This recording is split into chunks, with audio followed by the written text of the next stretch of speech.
Vamos a hacer ahora un problema que involucra la densidad lineal de masa y el concepto de potencia, siempre con el tema de movimiento ondulatorio.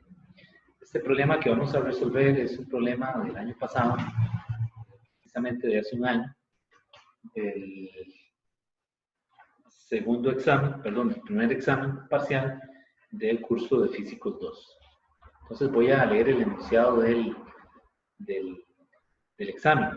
Si alguien lo desea, pues se lo puedo mandar escaneado o lo podría poner en el Telegram para que ustedes lo vean.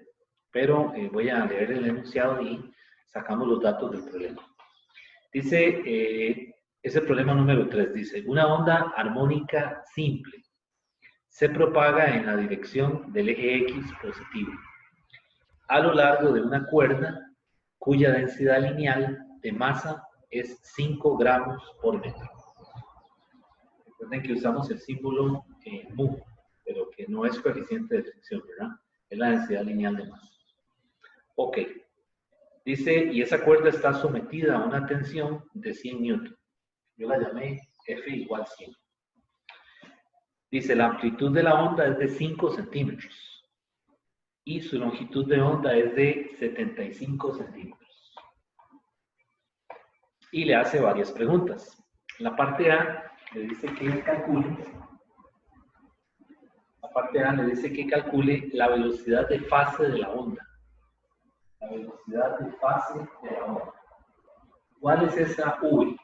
Es la V del tren de ondas, o la V del paquete de ondas. Es decir, no se trata de la velocidad transversal, para que no la vayamos a confundir. Es la velocidad que hemos venido calculando como lambda por F, lambda entre T, omega entre K, raíz de F entre M. ¿Ok? Bueno, pues con los datos que tenemos aquí para resolver esa parte, como les digo, podríamos utilizar la parte cinemática, que es lambda por F, que es lambda entre T, o la ecuación que sale de resolver la ecuación de onda, que sería omega entre K. Sin embargo, como pueden ver, los datos que da el problema, que solamente es esto, pues no nos permite calcularlo por aquí, porque no tengo la frecuencia. Y igual no tendría el periodo.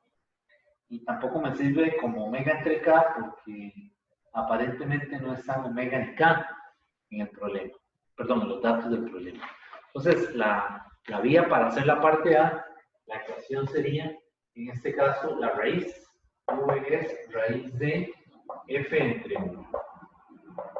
Y la fuerza sí la dan. La fuerza son los 100 newtons. Entonces, aquí sería raíz cuadrada de 100 newtons dividido entre, y aquí, cuidado, vean que el mu se lo están dando en gramos por metro. Y recuerden que las unidades tienen que ser todas del SI. Entonces, esto hay que pasarlo a kilogramos por metro. Entonces, al pasarlo a kilogramos, ese mu es 5 por 10 a la menos 3 kilogramos entre metro. Y con esos datos me da 141.4 metros sobre segundo. Esa es la parte A. Vamos a la parte B.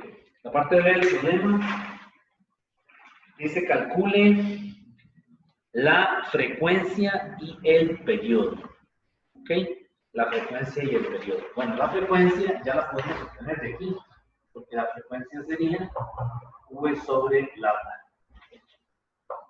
Y la V es 141.4 entre lambda, que son los 75 centímetros, yo lo paso a metros, 0.75 metros, y ahí ya me queda la frecuencia en hertz, que son 188.5 hertz.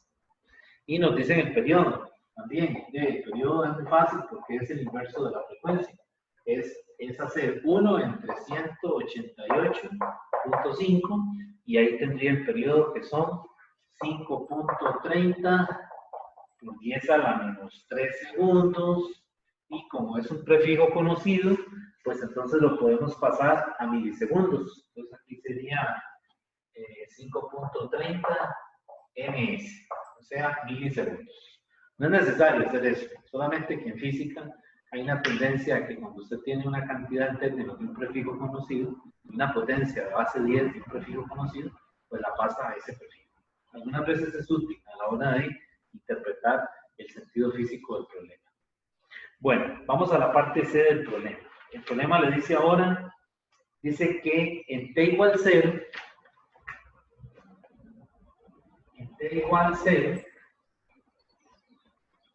la onda tiene una velocidad transversal positiva máxima en x igual 0. Entonces, en t igual 0 y x igual 0, le dice que la onda tiene una velocidad transversal positiva máxima. O sea que no es cualquier velocidad, es la máxima. Entonces le está diciendo que esa VY de XC es realmente la V máxima. Esa es la condición de frontera de este problema, ¿verdad? Ok, entonces vamos a ver qué dice, qué le pregunta. Calcule el ángulo de fase inicial, ¿verdad? Y escriba la función de onda completa. Calcule el ángulo de fase inicial y escriba la función de onda completa. Bueno, ahí suena como que necesitamos primero calcular el ángulo de fase, ¿verdad? Obviamente escribir la función de onda.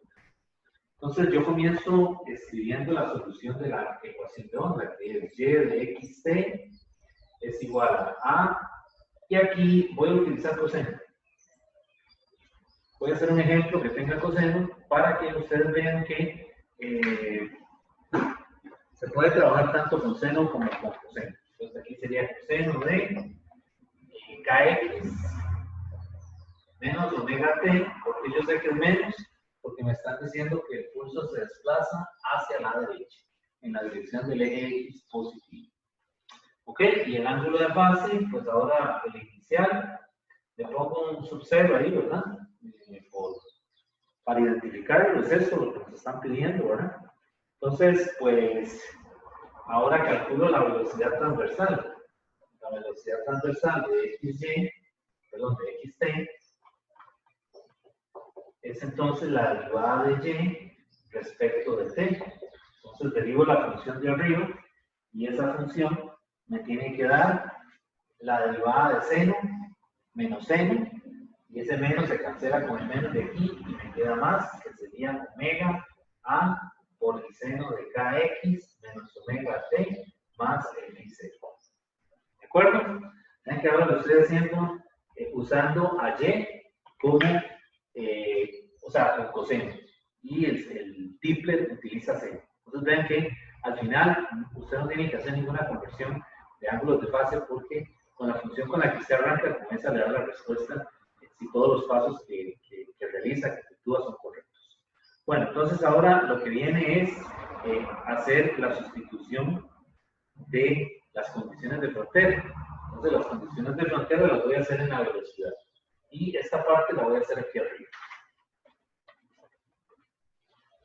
Ok, entonces la parte A era calcular la velocidad de fase, o la velocidad del paquete de ondas. La parte B, la frecuencia y el periodo. La parte C le da condiciones de frontera.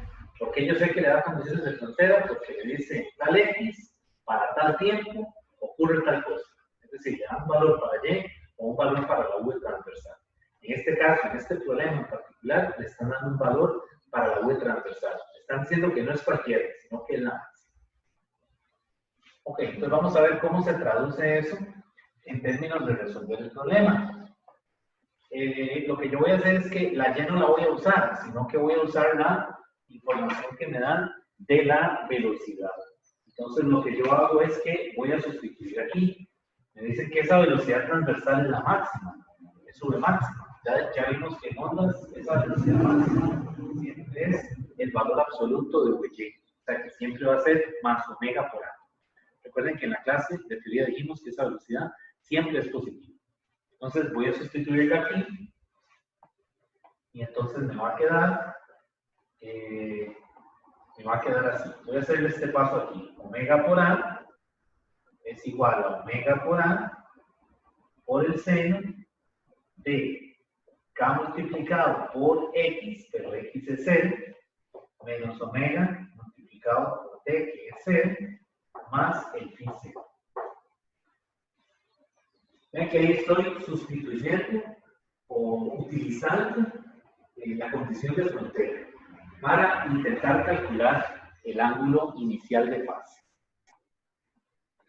¿De acuerdo? Entonces, pues aquí lo que va a quedar, voy a seguir aquí arriba, va a quedar omega por a entre omega por a, va a ser igual a seno de, esto es 0, 0 y queda phi 0. Y omega entre omega a es 1 y me queda seno de phi 0. Por lo tanto, el phi 0, al despejarlo, me tiene que dar -. Y si usted lo verifica con las condiciones de frontera, efectivamente le da el valor máximo. Por lo tanto, ese phi 0 es phi menos. No lo voy a hacer aquí, pero digamos, si usted tiene dudas, porque después de que hicimos el primer problema, queda la interrogante, ¿verdad? Bueno, ¿ese ángulo de fase es el correcto o no? Usted lo prueba rápidamente usando las condiciones de frontera. En este problema sí es el correcto. No hay que hacer nada más, no hay que usar la definición de ángulos colaterales ni nada de eso. Entonces, una vez que yo tengo el ángulo, pues ya yo puedo describir la y, que era lo que me estaban diciendo. Encuentre o escriba, haga el ángulo y escriba la y de xt. Entonces, ahora procedemos a escribir la y de xt. La y de xt va a ser la amplitud, en este caso son los 5 centímetros. Yo lo pasé a metros, 5 por 10 a la menos 2, para que me quede todo en unidades del sistema internacional, por el coseno, ¿verdad? Y aquí viene esta parte, K menos omega t, y en ningún momento hemos calculado K y omega, pero las podemos calcular rápidamente. K sería 2 pi de lambda, y lambda similar, porque me están diciendo que lambda es 75 centímetros. Entonces esa K da 8.37 por X, menos omega. Omega tampoco la hemos calculado, pero omega es 2pi por la frecuencia. Y la frecuencia sí la tengo, porque ya la frecuencia la habíamos calculado y eran 188.5. Quiere decir que cuando yo hago 2pi por esa frecuencia, me queda que omega es 1184t, más el pi medios, que fue lo que calculé anteriormente. Ahora con el phi 0. Y ahí tengo la respuesta. Ya tengo la y, la solución de esa ecuación de onda. Es una onda viajera y particularmente se trata de una onda armónica, puesto que está escrita por una función trigonómica. Entonces vean que esa y de xt es máxima cuando esto es igual a la amplitud, ¿verdad? Eso es lo primero que hay que ver, ¿verdad? Y cuando esa velocidad transversal es 0, esa VT es máxima, ¿verdad? Cuando y es 0. Entonces son dos situaciones, ¿verdad? El y es máximo, vamos a ponerle tal vez, ¿verdad? Para aclarar un poquito la redacción del problema, me está diciendo que la y es máximo, y de xt es un máximo, cuando la velocidad transversal, cuando VY es 0, ¿verdad? Y VY es máxima, es un máximo, ¿verdad? Cuando Y es 0. Entonces, esa es la condición que debería verificarse cuando uno aplica las condiciones de frontera, ¿verdad? Si eso se cumple, pues entonces sí, estamos bien. El ángulo quiere decir que el phi 0 son los pi medios que calculamos. Aquí realmente lo que estoy haciendo es, qué sé yo, convenciéndome a mí mismo de que sí, de que tiene que darse de esta forma de acuerdo con las condiciones de frontera que da el problema. Nuevamente, las condiciones de frontera lo que le dice es que t igual 0 y x igual 0, ¿verdad? La velocidad transversal es una velocidad positiva máxima, porque le pudieron haber dicho que era negativa máxima. Entonces, si es negativa máxima, aquí debería ser menos omega por A. Entonces, hay que tener cuidado con la redacción, ¿verdad? Cuando le están haciendo uso de los signos. Ok. Bueno, entonces ese problema, esa es la parte C. Vamos a la parte D. Tiene una parte D. Voy a borrar aquí para resolver esa parte.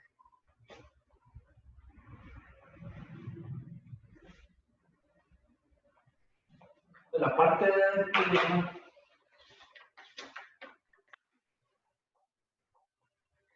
vamos a leerla, dice, calcule el ángulo de fase y su correspondiente desplazamiento para x igual 0 y t igual un ms. Recuerden que un ms es el prefijo mili, ms quiere decir que para x igual 0 y t igual 1 milisegundo.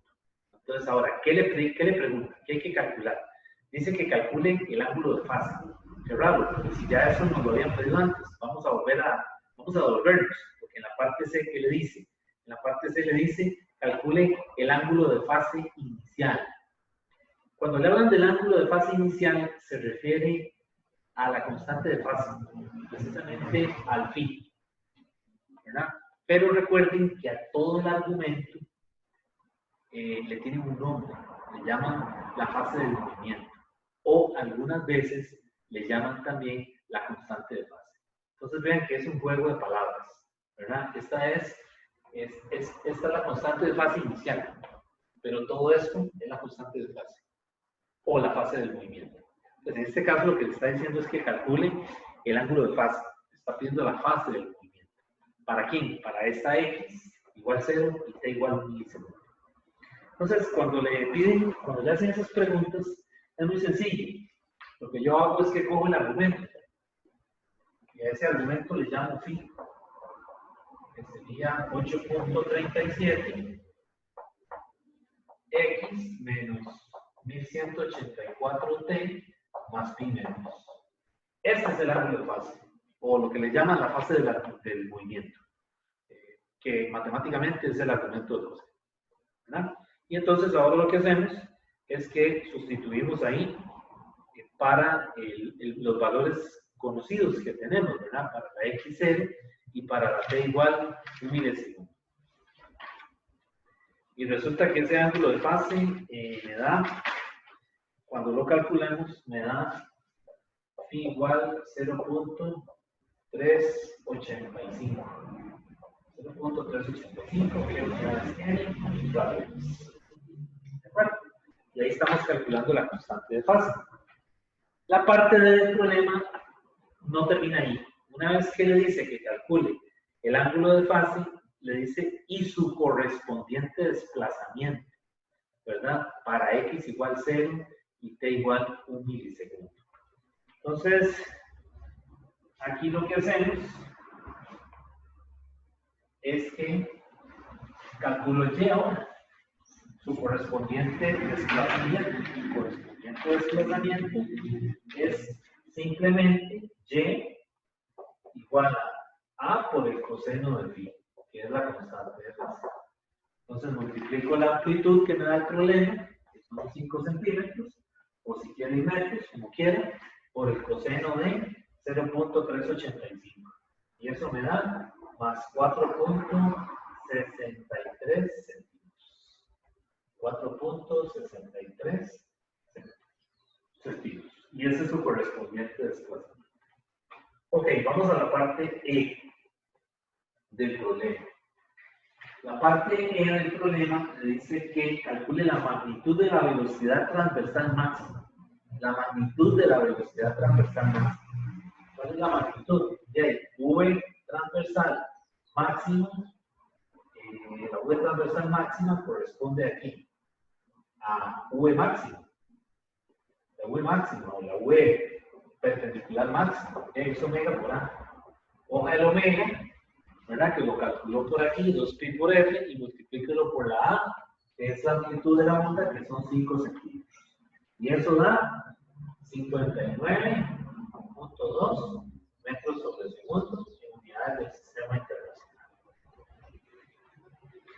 Ok, vamos a la parte F del problema. La parte F del problema le dice que calcule la potencia transmitida sobre un periodo. Es decir, cuando ha pasado un tiempo de un periodo.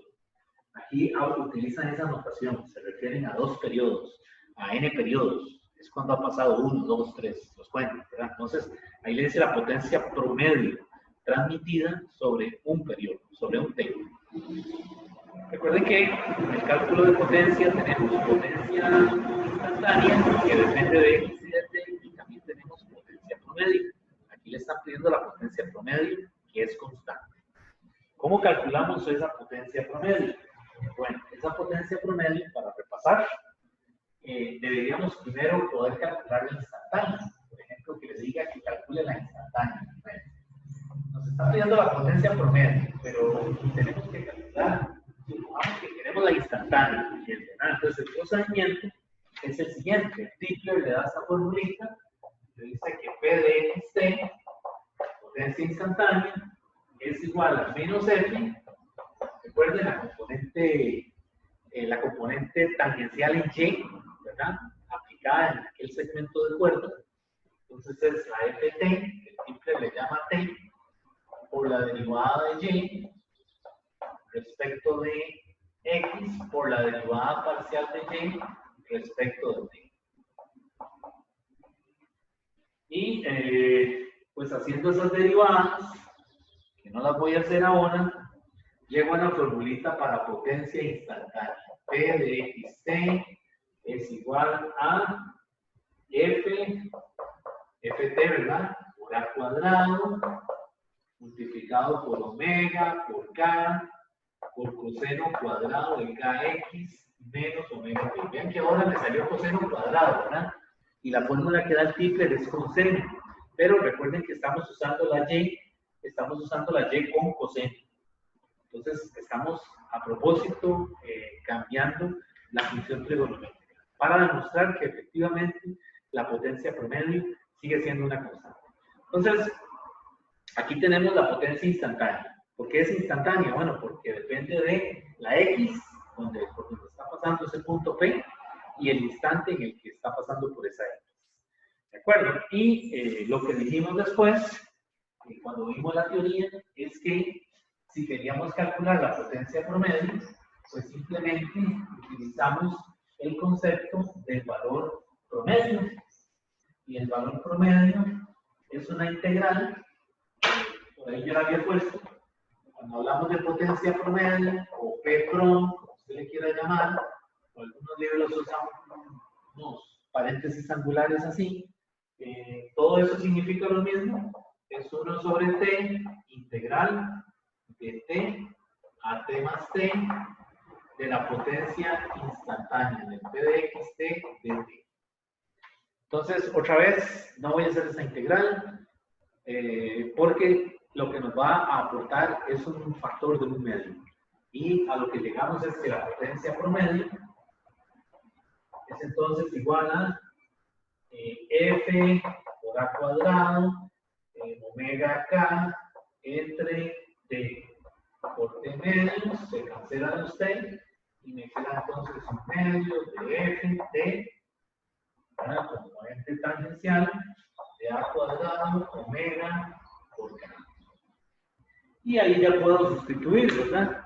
Y entonces ya ahí estoy respondiendo a la pregunta que nos hacen, ¿verdad? La parte F, que es calcular la potencia promedio. Pero que vean que de paso tuvimos que calcular también la potencia instantánea. Entonces, esos problemas, es bueno que usted sepa hacer las dos cosas, ¿verdad? Porque enseguida que tiene la potencia instantánea, está a un paso de la promedio, simplemente multiplicando por un factor del medio. Entonces, este es el caso de hoy, ¿verdad? Le está pidiendo la potencia promedio. Y ahora, simplemente sustituye. Esa potencia promedio va a ser 2pi cuadrado, 2pi al cuadrado, por f.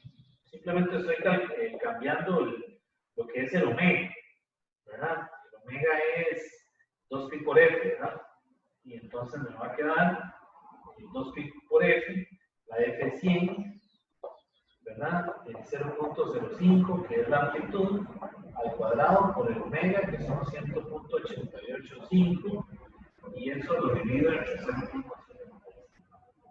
Y hice algunos cambiecitos, ¿verdad? Por ahí está la K, ¿verdad? Cambié algunas cosas y esa potencia promedio, ¿verdad?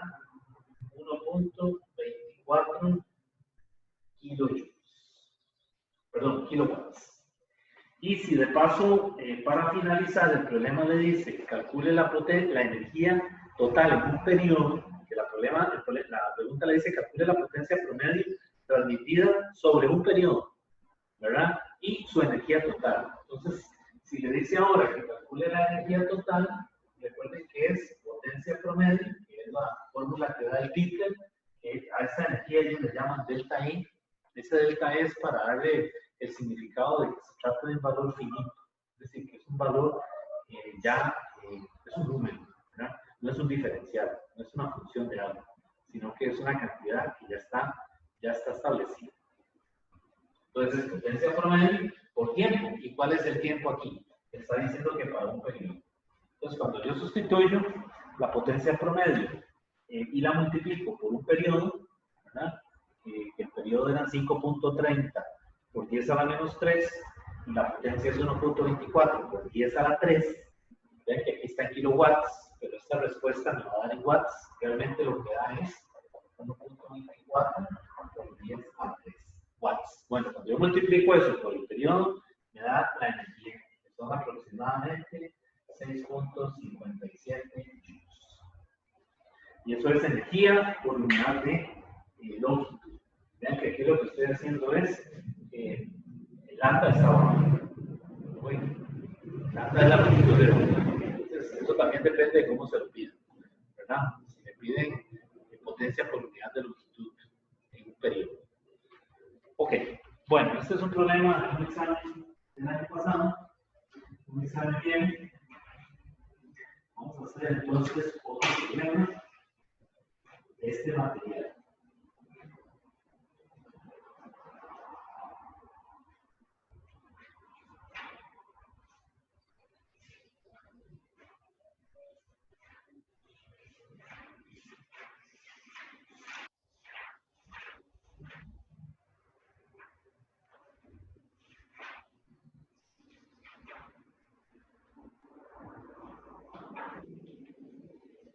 Bueno, entonces,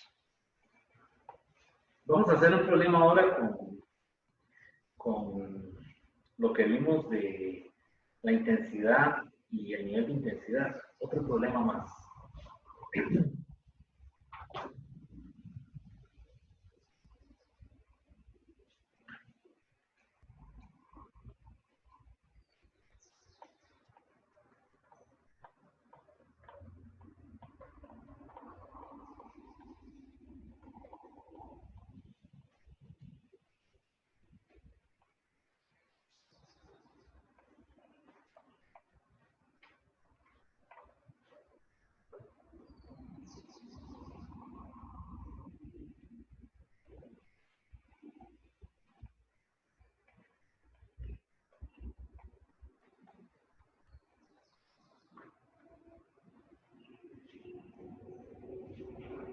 Bueno, el problema que vamos a hacer ahora es un problema también de un San Diego,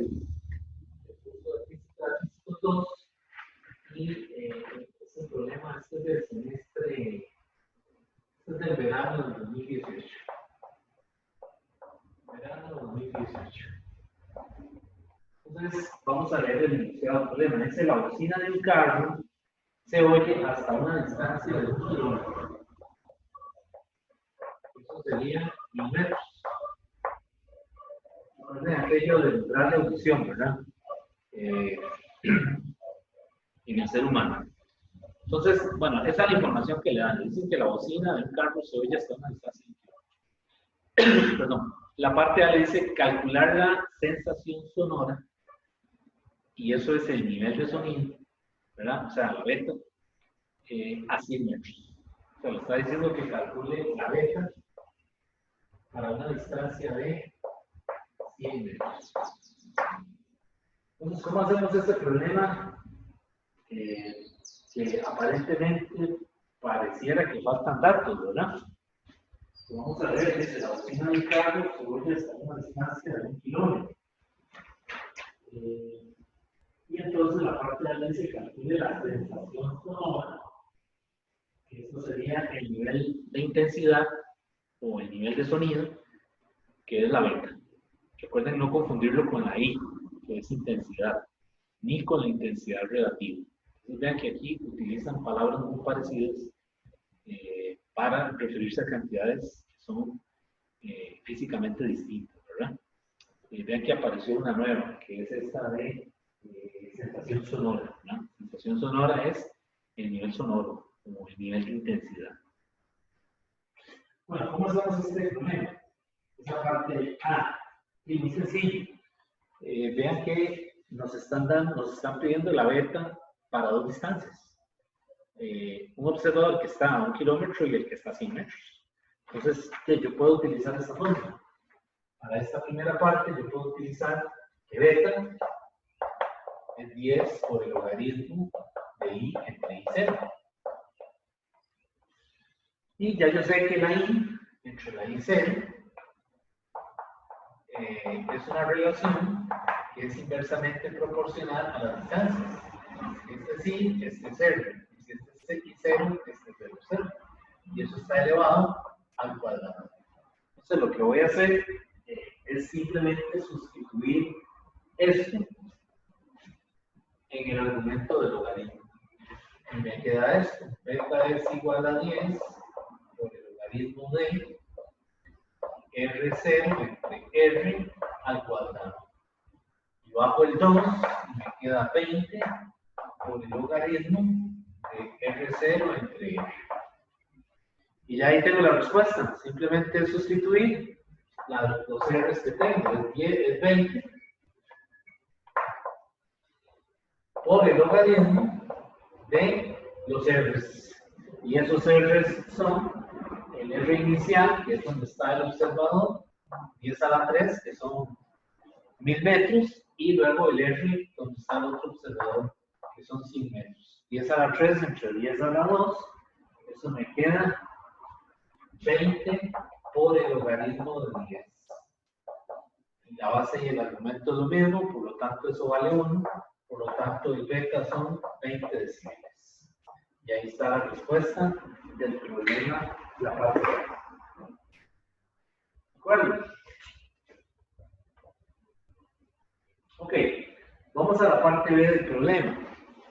La parte B del problema me dice que calcular el número de bocinas.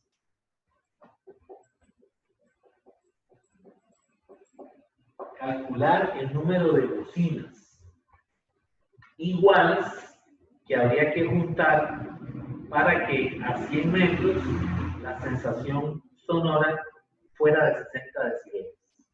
Entonces vean lo que está pasando. Que está diciendo ahora cuántas bocinas tengo yo que poner, que se supone que son iguales, ¿verdad? ¿Cuántas bocinas tengo que poner? La potencia es la misma para todos. ¿Cuántas bocinas tengo que colocar para que ahora a 100 metros la sensación sonora o nivel de intensidad se triplique, sea 60 decibeles? Ya que en este caso se supone que con una bocina, cuando estamos a 100, el beta es 20. Ahora está diciendo cuántas bocinas hay que poner a 100 para que ahora el nivel de intensidad se triplique a 60. ¿Cómo hacemos ese problema? Nos están pidiendo el número de objetos que producen sonido.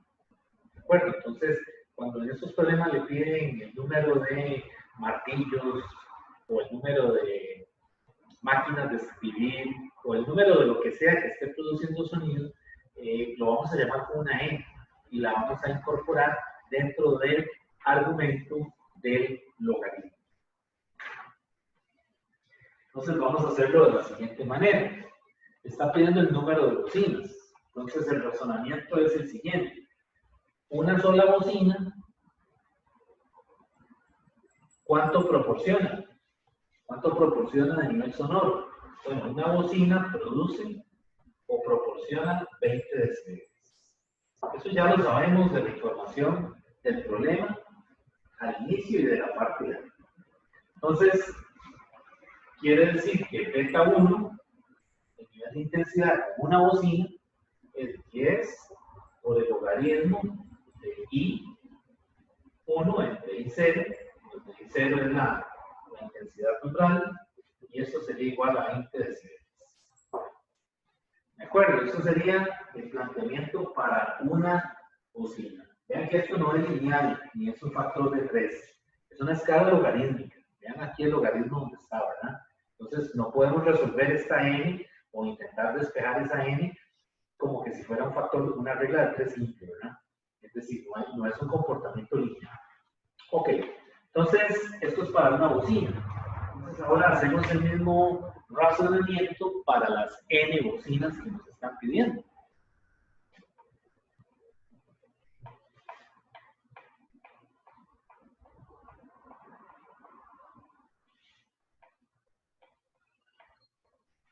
Entonces, para las n bocinas, yo voy a decir si para una bocina proporciona 20 decibeles, n bocinas proporcionan, dice el problema, 60 decibeles. Y hago el mismo razonamiento. Ahora digo, el nivel de sonido, el nivel de intensidad del sonido para las n, o sea, el beta n, tiene que ser igual a 10 multiplicado por el logaritmo. Y aquí viene la parte nueva. La parte nueva es que yo ahora tengo que meter el exponente en algún sitio. Y les decía que lo colocamos en el argumento del logaritmo, diciendo que ahora tenemos n bocinas que tienen la intensidad I1 entre I0. ¿Y por qué yo sé eso? Bueno, porque me están diciendo que todas las bocinas son iguales, porque si no el problema sería muy complicado. Cada bocina tendría su propia potencia, entonces sería imposible. O necesitaríamos, no sería imposible, sino que necesitaríamos más ecuaciones. Un sistema de ecuaciones más grande, con más ecuaciones para poderlo resolver. Entonces aquí, si recordamos el enunciado, dice, calcula el número de bocinas iguales, ¿verdad? Entonces, si tengo una que tiene intensidad I1, tengo n que van a tener intensidad I1. Y eso lo escribo dentro del argumento, poniendo n por I1. ¿Ok? Y entonces ya con eso, pues entonces esto es igual a 60 decibeles. Y de ahí, pues utilizamos el concepto de la intensidad relativa. Recuerden, la intensidad relativa es restar las dos intensidades para intentar de ahí despejar la incógnita del argumento del logaritmo. Entonces, lo que yo hago ahora es que uso la definición de la intensidad relativa. La intensidad relativa lo que me dice es que hago beta n menos beta 1. Eso serían 60 menos 20. Y esos 60 menos 20 son 40. Y esos 40 los igualo a cada porción. 10 multiplicado por el logaritmo de n y 1 entre i0 menos 10 multiplicado por el logaritmo de i1 entre i0. Y ven que mi incógnita es lo que tengo aquí. Entonces, cuando yo convierto estos logaritmos, el logaritmo en cociente es una resta de logaritmos, se van a cancelar los logaritmos que tienen i0. Entonces me va a quedar algo más sencillo, que va a ser lo siguiente. Me va a quedar 4 es igual al logaritmo de ni1 entre i1. Y aquí dentro del argumento, vean que puedo cancelar los i1 y me queda una simple ecuación que es 4 igual al logaritmo de n. Y de ahí despejo la n fácilmente y nos dice que son aproximadamente 10 a la 4 bocinas las que se necesitan. O sea, aproximadamente 10.000 bocinas sonando simultáneamente, todas con intensidad I1, colocadas a 100 metros del observador para que éste perciba la sensación sonora o el nivel de intensidad con el valor de 60 decibeles.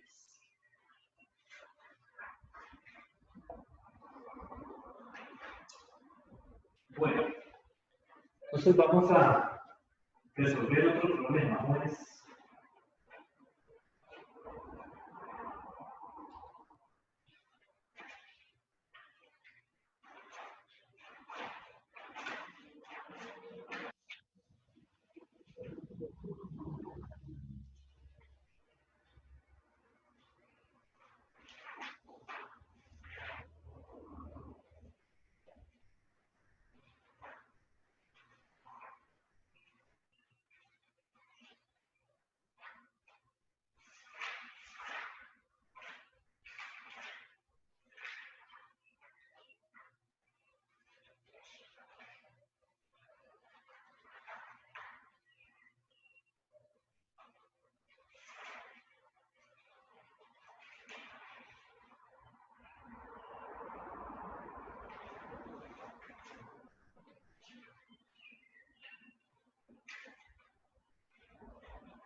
Vamos a hacer ahora un problema.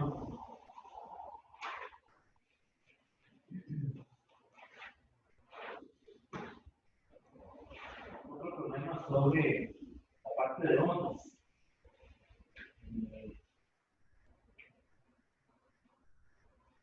Y vamos a hacer este problema. Este problema de un fan también por ahí que apareció. Voy a borrar aquí.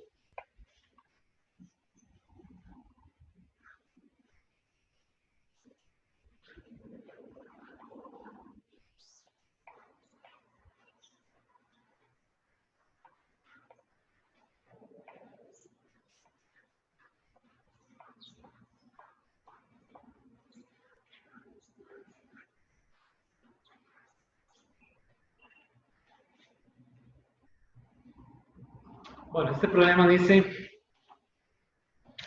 que un avión a chorro emite 5 por 10 a la 5 joules de energía acústica por segundo. Entonces, está hablando de que la cantidad de energía es 5 por 10 a la 5 joules de energía acústica por segundo. Cada segundo. Entonces, la parte A del problema me dice que calcule el nivel del sonido a 30 metros de distancia. Calcule el nivel de intensidad, la sensación sonora, como usted desee llamarlo. Vean que tiene varias formas de referirse a él. Entonces, para esta parte A, toda ese dato le dice que calcule el nivel de sonido a 30 metros de distancia. Entonces le está pidiendo el beta para R igual 30 metros. ¿Okay? Entonces, ¿qué hacemos aquí en esta parte? Bueno, en esta parte necesitamos calcular el beta. Entonces, para calcular el beta, yo necesito poder calcular la intensidad. O sea, en última instancia, vean que lo que me están pidiendo es el beta, ¿no? Entonces, el beta yo sé que es 10 por el logaritmo de I entre I0. El I0 es la intensidad umbral, que es 10 a la menos 12, pero no tengo la I.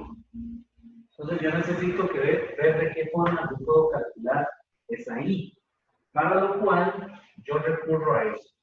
Yo sé que la intensidad es potencia entre área, ¿verdad? Entonces, yo sé que el área, suponemos que si es un avión a chorro, pues el frente de ondas es esférico, es un frente en 3 dimensiones, ¿verdad? Y eso sería 4pi r cuadrado. Entonces, el observador está a 30 metros de distancia, por lo tanto, 30 es igual a L. Y la otra cosa es que vean qué potencia es la energía por unidad de tiempo. Y eso es lo que nos están dando precisamente en este dato. 5 por 10 a la 5. De tal manera que para calcular la intensidad, pues yo lo que voy a hacer es que divido 5 por 10 a la 5, joules entre segundo, que son watts, lo divido entre 4pi por 30 al cuadrado. Y esos 30 son 30 metros, ¿verdad? Al cuadrado. Y esa intensidad me da 44.2 watts entre metro cuadrado. Esa sería la intensidad a esa distancia. Y una vez que ya tengo esa intensidad, pues ya yo puedo calcular el beta. Porque el beta sería entonces 10 multiplicado por el logaritmo en base 10 de 44.2 watts entre metro cuadrado entre 10 a la menos 12 watts entre metro cuadrado. Estos son 12, ¿verdad? Que es la intensidad oral. Y cuando sustituyo esto, pues me da que el beta a 30 metros es 136 decibeles. Vean que es una cantidad muy alta, ¿verdad? Propia de lo que habíamos dicho de los aviones estos de combate, ¿verdad? Que tienen un nivel de intensidad elevadísimo, ¿verdad? Bueno, entonces esa es la parte A del problema. La parte B del problema le dice ahora que calcule el nivel del sonido a 1 kilómetro. ¿Cuál es el nivel del sonido, el nivel de intensidad del sonido? Otra vez, el beta a 1 kilómetro. Entonces, para eso, pues necesitamos entonces ahora calcular la intensidad a 1 kilómetro. Entonces, lo que voy a hacer es que vuelvo a aplicar la misma situación. Para la parte B, me dice ahora entonces que calcule el beta a 1 kilómetro. Voy a poner ese subido, ¿sí? Beta a 1 kilómetro, para recordar que es a esa distancia. Entonces, nuevamente yo uso esta fórmula. Potencia es igual a, intensidad es igual a potencia entre área y calculo la intensidad a 1 kilómetro. Esa intensidad a 1 kilómetro ahora va a ser 5 por 10 a la 5 joules entre segundo entre el área, que va a ser 4pi multiplicado por 1000 al cuadrado. Esos 1000 son 1000 metros, ¿verdad? Es 1 kilómetro al cuadrado. Y ahí tengo la intensidad a 1 kilómetro. Esa intensidad me da ahora 3.98 por 10 a la menos 2. 3.98 por 10 a la menos 2 watts entre metro cuadrado. Y una vez que tengo eso, nuevamente aplico la beta. La beta en este caso va a ser la beta a 1 kilómetro. Y eso me va a dar, sustituyendo todos los valores, ¿verdad?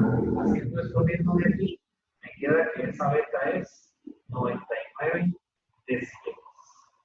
¿Esa es la respuesta? No, porque vean que estamos comparando la intensidad relativa, o el nivel de la intensidad relativa es la diferencia de ambos niveles de intensidad.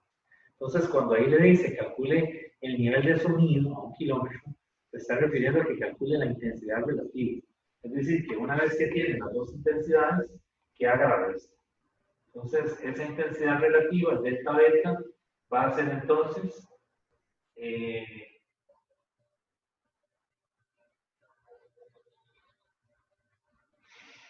a ver, aquí me equivoqué. Aquí no da 99, sino que aquí da 106. Aquí en error. Aquí son 106 decibeles. Me equivoqué ahí, había puesto 99. Entonces, ahora lo que sigue es hacer la intensidad relativa. Y esa intensidad relativa es el delta beta. En este caso va a ser 106 menos 7 decibeles multiplicado por 1 kilómetro. Es como que si fuera beta 2 menos beta 1, ¿verdad? Y entonces, de ahí entonces vamos a sacar el valor de esa intensidad relativa. Son los 99 decibeles.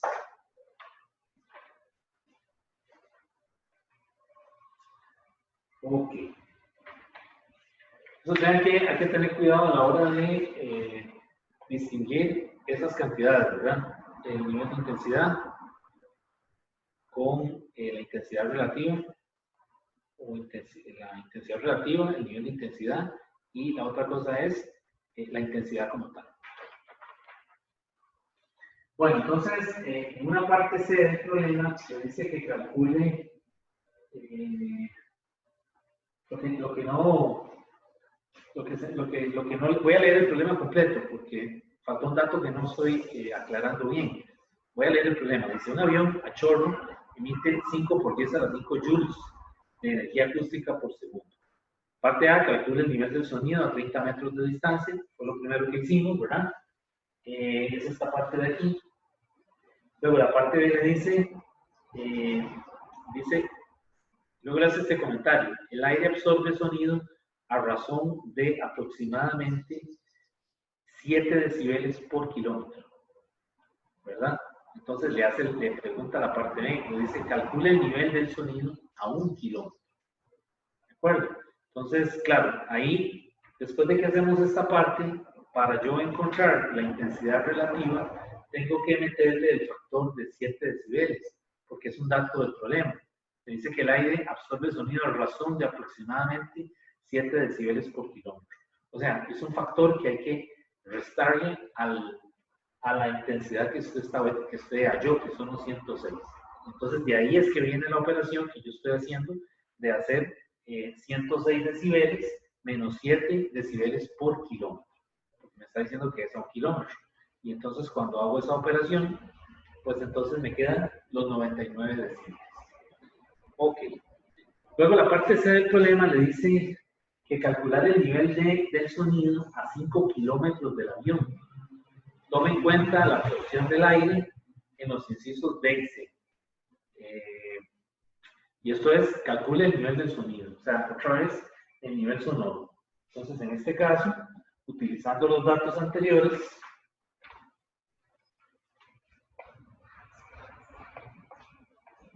dice, tome en cuenta los datos del inciso, de los incisos anteriores. Entonces, aquí yo tengo que, me dice que es a 5 kilómetros. Entonces, vuelvo y aplico la fórmula. Intensidad es potencia entre área. Y entonces, la potencia ya la tengo, ¿verdad? Son los 5 por 10 a la 5. Entre el área, que son los 4pi por el radio, que ahora son 5000 metros al cuadrado. Esos son joules sobre segundo. Y cuando hago esa operación, pues obtengo la intensidad a 5 kilómetros. Esa intensidad, que la llamé I2, es 1,59 por 10 a la menos 3 watts entre metro cuadrado. Y ahora lo que hago es que calculo esa intensidad, ese nivel sonoro, que es el beta, es igual a 10 por el logaritmo de I2 entre I. Entre I 0. Entonces sustituyo nuevamente 10 por el logaritmo de 1,59 por 10 a la menos 3 entre 10 a la menos 12. Y eso me da el valor de 92 decibeles. Entonces vean que en esta parte C lo que le dice es calcular el nivel del sonido a 5 kilómetros del avión. Y le dice, tome en cuenta la absorción del aire en los incisos B y C. O sea que estamos considerando ese dato que le dan de que el aire absorbe sonido a razón de aproximadamente 7 decibeles por kilómetro, ¿verdad? O sea, estamos tomando en cuenta ese hecho. Y de ahí obtenemos el nivel de intensidad, que son los 92 decibeles. O sea, este resultado de aquí. Entonces, nuevamente, vean que en esto lo que vemos es que la intensidad es inversamente proporcional al cuadrado de la distancia. Entre más lejos, pues se percibe el sonido con menor intensidad. Sin embargo, el nivel sonoro o el nivel de intensidad es una escala logarítmica, al igual que la intensidad relativa. También es una escala logarítmica. Por lo tanto, esa escala no se comporta de forma lineal, ¿verdad? Vean las diferencias en los valores que hemos obtenido, ¿verdad? 92 decibeles, 99 decibeles, 106,